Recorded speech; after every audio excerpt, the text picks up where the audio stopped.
आज आपण पोहे बनवणार आहोत. त्यासाठी आपण पोहे भिजवून ठेवलेले आहेत. साहित्य घेणार आहोत. राई, थोडंसं हिंग, लिंबाचा रस, फ्राय केलेले बटाटे आणि शेंगदाणे. त्यानंतर घेणार आहोत कांदा, कढीपत्ता, बारीक मिरच्या कापून ठेवलेल्या आणि टोमॅटो आणि कोथिंबीर गार्निश करून राई. त्यानंतर आपण त्याच्यात हिंग, हिरव्या मिरच्या, कढीपत्ता आणि मग घेऊया कांदा. कांदा लाल होईपर्यंत आपण त्याला परतूया.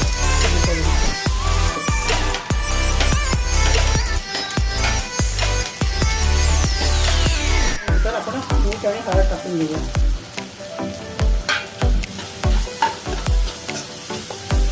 आता हा आपण लिंबाचा रस होता तो टाकून घेऊया. त्यात आपण पोहे घालून घेऊया. आता बटाटे आणि फ्राय शेंगदाणे वगैरे टाकून घ्यायचे.